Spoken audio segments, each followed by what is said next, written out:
Ever since I was a kid, I've always remembered sitting in front of the TV, watching Yu-Gi-Oh!, enjoying the duels, enjoying the battles. And then I distinctly remember that one day I was sitting there watching as my favorite character of the series, Kite, begins to do this chant and summon the most gorgeous, wonderful, powerful card I have ever seen as a child. Say hello to Galaxy Eyes Photon Dragon!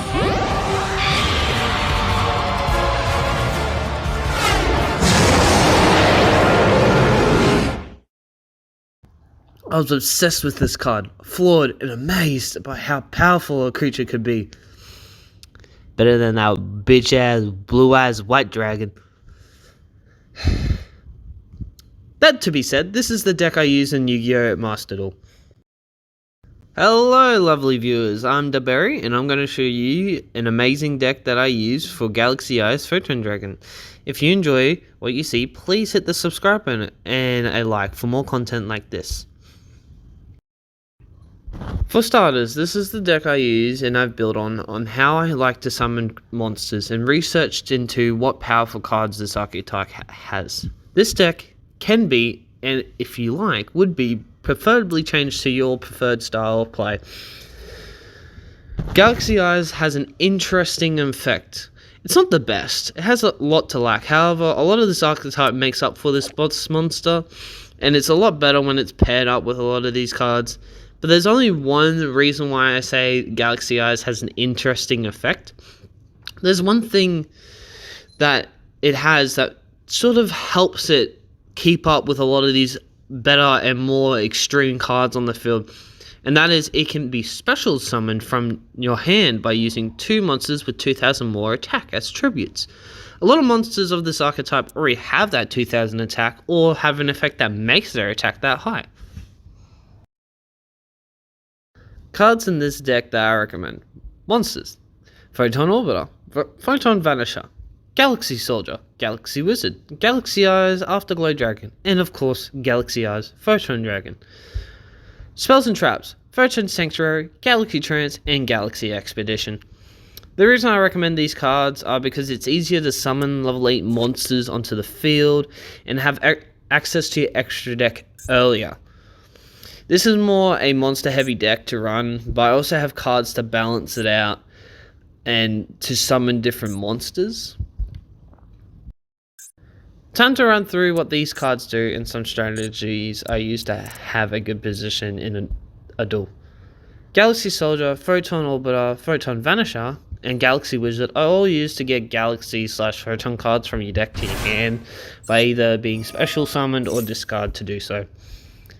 Most of the time you'll be using these cards to either get Galaxy Eyes or Afterglow Dragon into your hand, then using Galaxy Eyes' effect to get them off the field. After summoning Galaxy Eyes Photon Dragon, you can summon Galaxy Eyes Afterglow Dragon just by having Galaxy Eyes onto the field, so it makes it a lot more easier to having 2 level 8 monsters on the field.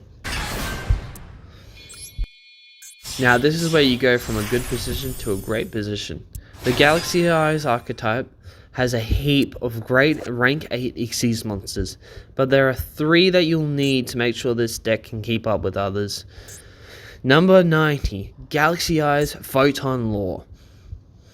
Number 62, Galaxy Eyes Prime Photon Dragon. And a different card that's not part of the archetype, number 38, Harbinger Dragon Titanic Galaxy. So this is the cards that I recommend to make this deck basically stay alive during these duels. It makes it easier and quicker to maintain the field and negate effects. I recommend these cards because it just basically makes the deck stay alive during the fight. They negate monster effects or basically one-shot your opponent like number 62 does. There are cards that I would argue you can add to this deck, like the Cypher Galaxy Eyes cards like that I run in my deck, or other Galaxy Eyes cards like Neo Galaxy Eyes. But this seems to be the 3 that I recommend to keeping your deck alive during a fight. They tend to just help negate any card that causes a problem. Another card I would recommend to this deck is Cyber Dragon Infinity. And basically what he does is something that number 38 and number 90 struggle with, and that's just negating monster effects. And I tend to find that Cyber Dragon Infinity is probably one of more crucial cards that you might want to recommend to this deck. And you summon Cyber Dragon Infinity by basically having Cyber Dragon Nova. And then you summon Cyber Dragon Nova by having 2 rank 5 cards, which are basically your Galaxy soldiers.